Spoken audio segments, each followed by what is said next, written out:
एक बार की बात है, गौतम बुद्ध अपने शिष्यों के साथ एक गांव से दूर किसी बड़े नगर की तरफ जा रहे थे। गर्मी के दिन थे और रास्ता भी बहुत लंबा था। गौतम बुद्ध अपने शिष्यों सहित बहुत देर से चल रहे थे, जिस वजह से उन्हें बहुत प्यास लगती है। वहां से कुछ ही दूरी पर बरगद के वृक्ष की एक घनी छाव थी। सभी लोग उस वृक्ष के पास पहुंच जाते हैं। महात्मा बुद्ध अपने शिष्यों सहित वृक्ष की घनी छाया के नीचे विश्राम करने लगते हैं। बहुत देर से चलने की वजह से सभी का गला प्यास से सूख रहा था। यह बात बुद्ध जानते थे। बुद्ध ने अपने एक शिष्य को कहा, आप इस बरगद की छाया से 20 कदम दूर जाकर बरगद की 2 बार परिक्रमा करके वापस आओ। शिष्य वैसा ही करता है जैसा बुद्ध ने बताया। परिक्रमा के बाद जब शिष्य महात्मा बुद्ध के पास आया तो बुद्ध बोले कि क्या आपको किसी ठंडी हवा का अनुभव हुआ था? शिष्य बोला, हाँ महात्मा बुद्ध, उस उत्तर दिशा की तरफ से मुझे कुछ ठंडी हवा की अनुभव हुआ था।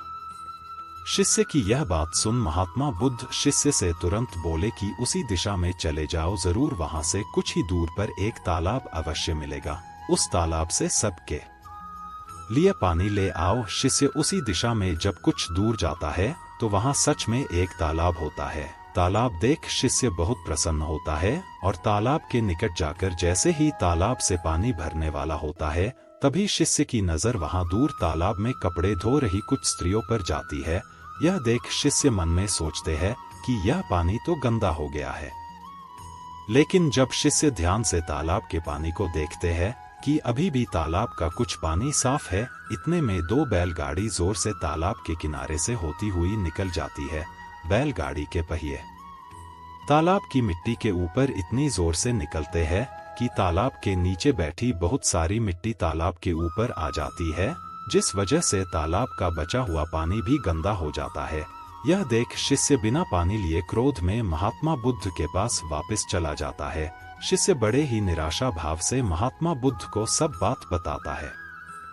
शिष्य की बातें सुन सभी शिष्य बोलते हैं कि हमें तुरंत यहाँ से निकलना चाहिए, किसी दूसरी जगह पानी की खोज करनी चाहिए, वरना प्यास के मारे जान निकाल जाएगी। इधर महात्मा बुद्ध सभी को शांत होने के लिए कहते हैं और बोलते हैं कि धीरज रखो, कुछ देर यही बैठो, उचित समय आने तक संयम बनाए रखो। सभी महात्मा बुद्ध की बात सुनकर शांत हो जाते हैं और वही बैठ जाते हैं। कुछ समय बीत जाने के बाद महात्मा बुद्ध फिर से अपने शिष्य को उसी तालाब से पानी लाने के लिए कहते हैं। शिष्य बिना कोई सवाल किए उसी तालाब से पानी लेने के लिए फिर से चला जाता है। तालाब की हालत देख शिष्य को यकीन नहीं होता।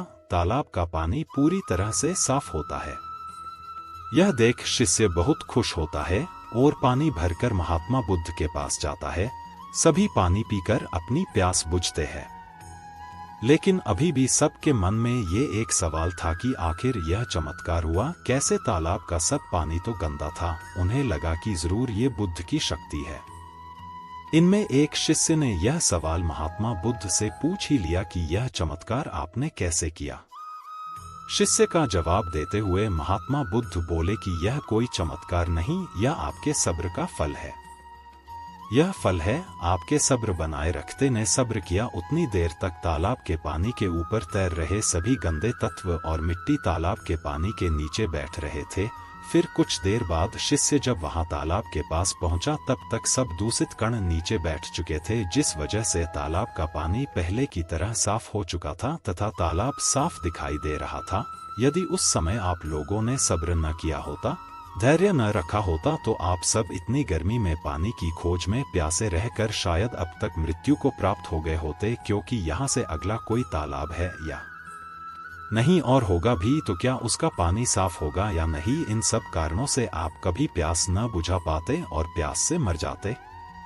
राजस्थान के एक गांव में रहने वाला एक व्यक्ति हमेशा किसी न किसी समस्या से परेशान रहता था और इस कारण अपने जीवन से बहुत दुखी था।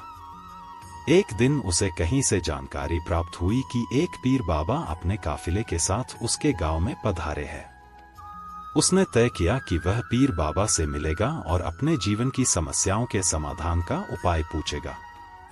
शाम को वह उस स्थान पर पहुंचा जहां पीर बाबा रुके हुए थे। कुछ समय प्रतीक्षा करने के उपरांत उसे पीर बाबा से मिलने का अवसर प्राप्त हो गया। वह उन्हें प्रणाम कर बोला, बाबा, मैं अपने जीवन में एक के बाद एक आ रही समस्याओं से बहुत परेशान हूँ। एक से छुटकारा मिलता नहीं कि दूसरी सामने खड़ी हो जाती है। घर की समस्या, काम की समस्या, स्वास्थ्य की समस्या और जाने कितनी ही समस्याएं। ऐसा लगता है कि मेरा पूरा जीवन समस्याओं से घिरा हुआ है।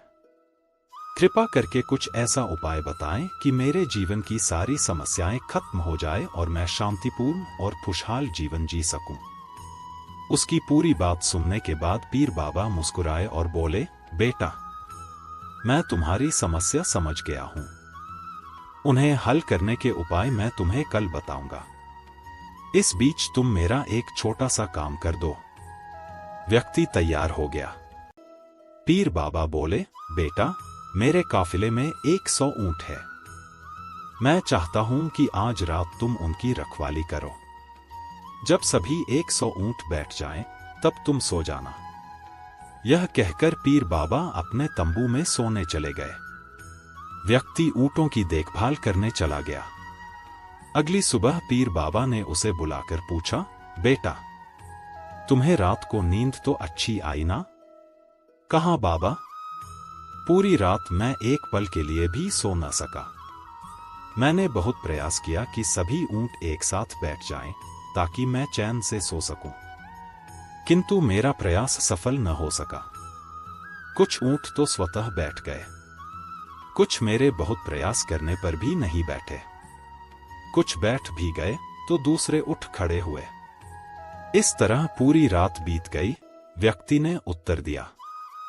पीर बाबा मुस्कुराए और बोले, यदि मैं गलत नहीं हूं तो तुम्हारे साथ कल रात यह हुआ। कई ऊंट मुद बहुत बैठ गए। कईयों को तुमने अपने प्रयासों से बैठाया। कई तुम्हारे बहुत प्रयासों के बाद भी नहीं बैठे। बाद में तुमने देखा कि वे उनमें से कुछ अपने आप ही बैठ गए। बिल्कुल ऐसा ही हुआ बाबा, व्यक्ति तत्परता से बोला। तब पीर बाबा ने उसे समझाते हुए कहा, क्या तुम समझ पाए कि जीवन की समस्याएं इसी तरह है? कुछ समस्याएं अपने आप ही हल हो जाती हैं। कुछ प्रयास करने के बाद हल होती है। कुछ प्रयास करने के बाद भी हल नहीं होती।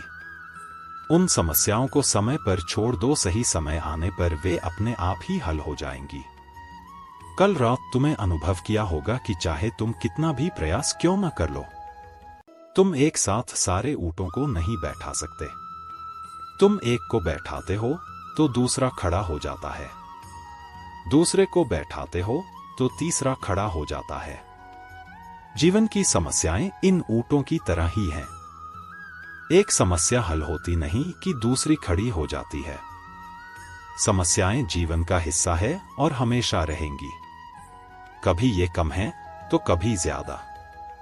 बदलाव तुम्हें स्वयं में लाना है और हर समय इनमें उलझे रहने के स्थान पर इन्हें एक तरफ रखकर जीवन में आगे बढ़ना है। व्यक्ति को पीर बाबा की बात समझ में आ गई और उसने निश्चय किया कि आगे से वह कभी अपनी समस्याओं को खुद पर हावी होने नहीं देगा। चाहे सुख हो या दुख, जीवन में आगे बढ़ता चला जाएगा। एक शहर में सुंदर नाम के एक प्रसिद्ध जौहरी रहा करते थे। एक दिन अचानक दिल का दौरा पड़ने के कारण उनकी मृत्यु हो गई, जिससे उसके घर के हालात बहुत खराब हो गए। हालत इतने बदतर हो गए कि घर में खाने तक के लिए लाले पड़े थे। कमाई का कोई साधन नहीं था, जिसके कारण उसकी पत्नी ने अपने बेटे को एक सोने का हार देकर कहा, इसे अपने चाचा की दुकान पर ले जाओ और इसके बदले कुछ पैसे ले आओ। बेटा अपने चाचा की दुकान पर हार लेकर जाता है। चाचा ने बेटे से कहा, अभी बाजार बहुत सस्ता है, कुछ दिन रुक जाओ, बाद में इसके अच्छे दाम मिल गए। चाचा ने उसे कुछ पैसे देकर घर भेज दिया और कहा, कल से तुम दुकान पर बैठना। अगले दिन से ही वह लड़का दुकान पर बैठने लगा और इसी तरह से वह लड़का हीरे जवाहरत की परख का काम सीखने लगा। अगले 5 साल में वह अपने मेहनत के बलबूते से वह बहुत बड़ा परखी बन गया और उसके पास दूर दूर से लोग हीरे की परख करवाने के लिए आने लगे। एक दिन उसके चाचा ने उससे कहा कि बेटे जरा वो हार अपनी माँ से लेकर आना और कहना कि अभी बाजार तेज चल रहा है, उसके अच्छे दाम मिल जाएंगे। जब उसने अपनी माँ से हार लिया और उसे परखा तो पता चला कि यह हार तो नकली है। फिर वह इस हार को दुकान पर लेकर ही नहीं गया। चाचा ने पूछा, बेटा हार लेकर नहीं आए? तो बेटे ने जवाब दिया, हार नकली था इसलिए मैं लेकर नहीं आया। तब उसके चाचा ने कहा, जब तुम पहली बार हार लेकर आए थे तभी मैं देखते ही समझ गया था कि यह हार नकली है, लेकिन मैं तुम्हें बताया नहीं, वह इसलिए कि तुम सोचते जब हम पे बुरा वक्त आया तो चाचा ने हमारी मदद नहीं की और हमारी चीज को भी नकली बताने लगे, और आज तुम खुद ही पारखी बन गए हो और अब तुम खुद ही पता लिए कि हार सचमुच नकली है। सच यह है कि जब हम ज्ञान के बिना कोई भी चीज देखते या सोचते हैं वह सब गलत होता है और इससे व्यक्ति को गलत फहमी का शिकार होना पड़ता है और ऐसे में सारे रिश्ते बिगड़ जाते हैं। ज्ञान के बिना सच को जानना मुश्किल ही नहीं नामुमकिन होता है। ज्ञान अंधकार रूपी अंधविश्वास और गलत फहमी को दूर करता है। एक गांव में दो लड़के रहते थे, दोनों बहुत ही अच्छे दोस्त थे। एक 7 साल का था और दूसरा 12 साल का था। वे दोनों हर काम साथ में ही करते थे। वे साथ साथ खेलते थे और स्कूल भी साथ ही जाते थे। एक दिन दोनों एक साथ खेलते खेलते कहीं दूर चले गए और क्या हुआ कि बड़ा वाला जो 12 साल का था वह कुएं में गिर गया। कुआं बहुत ज्यादा गहरा था और उसे तैरना भी नहीं आता था। वह बेचारा अब कुएं से बचाओ बचाओ चिल्लाने लगा। छोटे वाले ने अपने दोस्त की मदद करने के लिए इधर उधर देखा, परंतु दूर दूर तक उसे कुछ भी नजर नहीं आया। उसे कुएं से जुड़ी हुई एक बाल्टी और रस्सी मिली।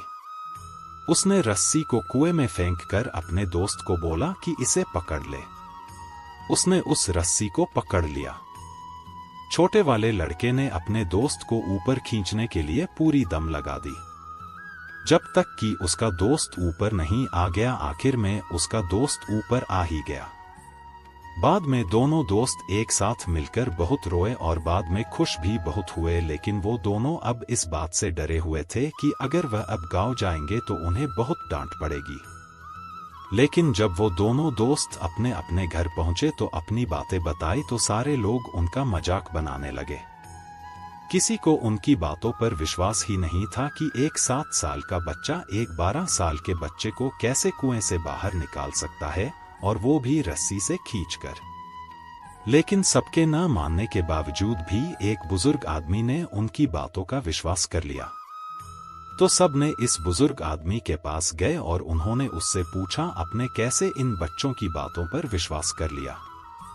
बुजुर्ग आदमी ने बहुत ही रोचक जवाब दिया कि इन्होंने ये इसलिए कर लिया क्योंकि वहां पर कोई आदमी नहीं था यह कहने वाला कि तू ये नहीं कर सकता।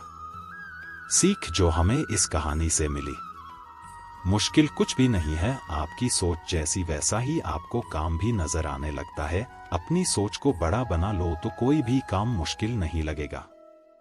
एक बार एक राज्य में एक सन्यासी आया और सीधा राजा के महल के अंदर चला गया। उस सन्यासी की वेशभूषा को देख राजा के किसी भी सिपाही ने उसको अंदर जाने के लिए मना नहीं कर सका। वो सन्यासी सीधा राजा के दरबार में चला गया।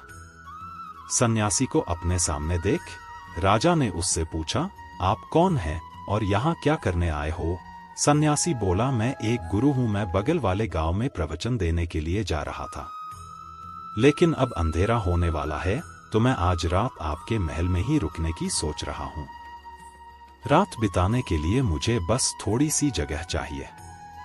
सन्यासी की यह बात सुन राजा बोला, यह एक राजा का महल है, कोई विश्राम स्थल नहीं जो यहाँ आप रात गुजारने की सोच रहे हैं। आप बाहर जाइए, आपको वहां रहने के लिए कोई ना कोई जगह मिल ही जाएगी। सन्यासी ने राजा से फिर प्रश्न किया, महाराज क्या मैं यह जान सकता हूँ कि आपका पहले इस महल में कौन राज करता था? राजा बोला, मुझसे पहले मेरे पिताजी राज करते थे क्योंकि पहले वही राजा थे। सन्यासी ने राजा से फिर से प्रश्न किया, अच्छा तो अब आपके पिताजी कहाँ पर हैं? राजा बोला, अब वो इस दुनिया में नहीं रहे, उन्हीं के गुजरने के बाद तो मैं राजा बना हूँ। सन्यासी ने फिर से प्रश्न पूछा, अच्छा आपके पिताजी से पहले ये महल में कौन राज करता था? अब राजा को उस सन्यासी के ऊपर बहुत तेजी से गुस्सा आने लगा, लेकिन फिर भी उसने शांत होकर जवाब दिया, मेरे पिताजी से पहले ये महल में मेरे दादाजी राज करते थे और अब वो भी इस दुनिया में नहीं रहे। फिर सन्यासी बोला, ये जगह जो ना कल तुम्हारी थी और ना ही तुम्हारे जाने के बाद ये किसी और की होगी। इस संसार में लोग कुछ ही समय के लिए आते हैं और फिर यहाँ से चले जाते हैं। जहाँ हम अपना समय बिताते हैं वही हमारा विश्राम स्थल है। ना तुम इसे अपने साथ लेकर जा पाओगे ना ही कोई और। बताओ, ये महल एक विश्राम स्थल नहीं है तो और क्या है? राजा उस सन्यासी की बात समझ गया। वह दोनों हाथ जोड़कर माफी मांगने लगा। उसने सन्यासी को रुकने के लिए जगह भी दे दी। दोस्तों, ये बात तो हम सभी जानते हैं कि इस संसार में न ही हम कुछ लेकर आए हैं और न ही कुछ लेकर जाएंगे। खाली हाथ आए थे और खाली हाथ ही जाना है। जब तक इस संसार में आप हैं तब तक मैं या मेरा इस चक्कर में ना पड़े। जिंदगी में धन, लोभ, लालच के पीछे ना भागें। भागना ही है तो खुशियों के पीछे भागें। जिंदगी का मजा बहुत पैसों में या फिर बड़ी गाड़ी में नहीं है। जिंदगी का मजा है खुश रहने में। खुश रहो, क्योंकि दूसरे के पास चाहे कितना भी पैसा क्यों हो, लेकिन इस दुनिया से जाएगा वो खाली हाथ ही और उसके धन का भोग कोई और करेगा। और अगर पैसा होने के बावजूद भी आपका जीवन दुखों से भरा है तो आपकी जिंदगी अपने आप में ही बेकार है। याद रखना और इस पर गहराई से सोचना, आलीशान जिंदगी से बेहतर है एक खुशहाल जिंदगी। एक बार एक आदमी